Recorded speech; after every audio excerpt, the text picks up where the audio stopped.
Good afternoon, Americans. This is your favorite alien with Bubba here on July 2nd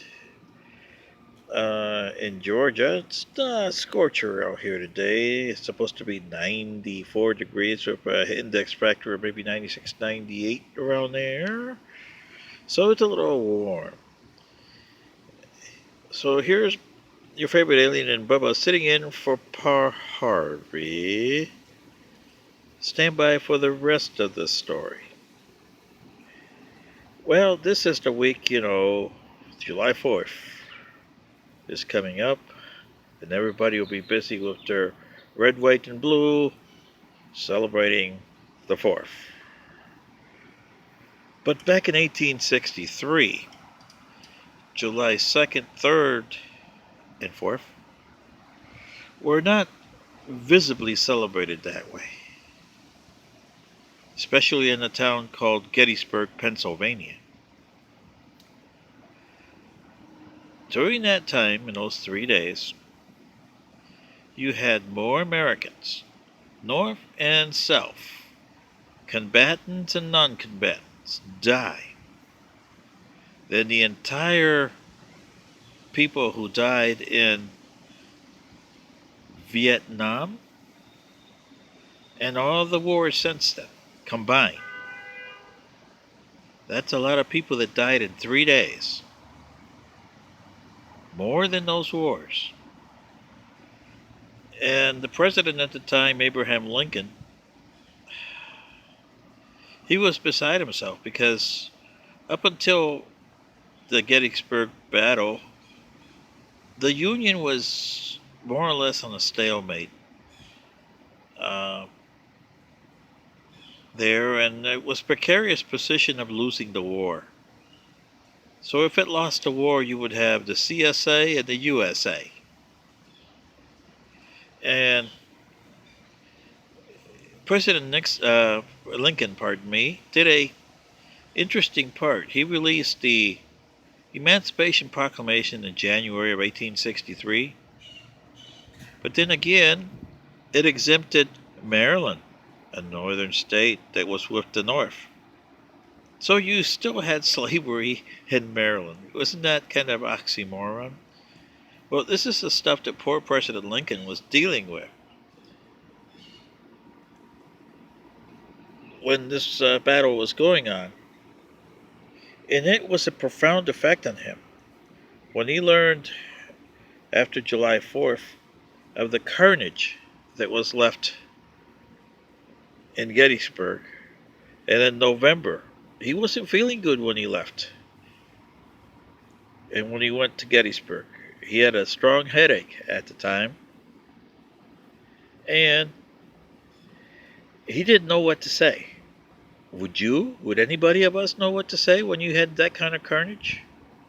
Over 60,000? Maybe even more. But, the estimates are 60,000. Can you imagine? You had the entire 58,000 plus the other wars of Vietnam. It took you 10 years to kill 58,000 Americans.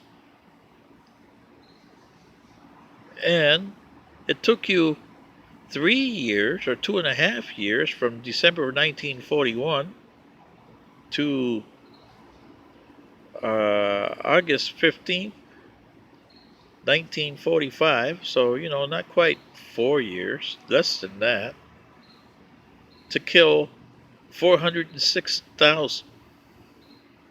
Whereas, in some estimates, if you just take the combatants, it took 4 years, from 1861 to 65, April 9th to April 12th, to kill,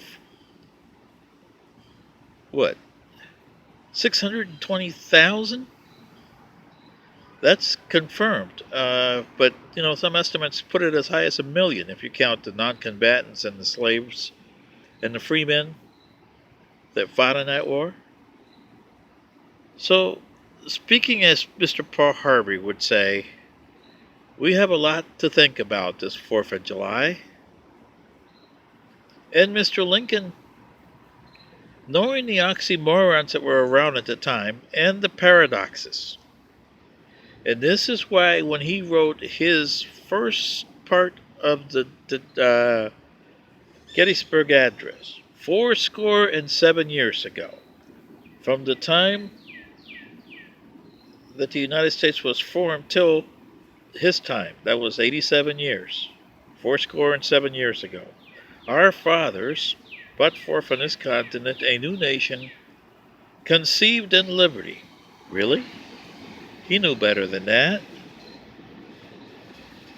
As you can see, the signers of the Declaration of Independence were all men of means. It wasn't conceived in liberty, it was conceived in money. And you must understand President Lincoln's. He's trying to appeal to all people, but he knows that he has to sell this. Conceived in liberty and dedicated to the proposition that all men are created equal. Even today, that proposition is still not filled. All men have never and will never be created equal. They should have a guarantee of aspiring to be somebody, but they're never going to be equal. That's held true today, was held true in this time, and it was held true when the Declaration of Independence was signed. Then, he asked that all men should strive to be this way. If you read the rest of his Gettysburg Address, and those other words that he put down there, thus nobly advance, so conceived and so dedicated, that is something that you Americans have never understood about Abraham Lincoln.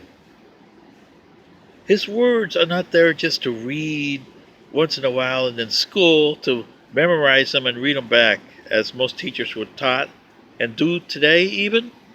Some people even don't even care a darn about this. But to me, this is worth more than your Declaration of Independence. Here is a president that knew the flaws of the nation, knew what an oxymoron, what a paradox this was, and still tried to deal with it. This is your favorite alien sitting in for Paul Harvey. Good day.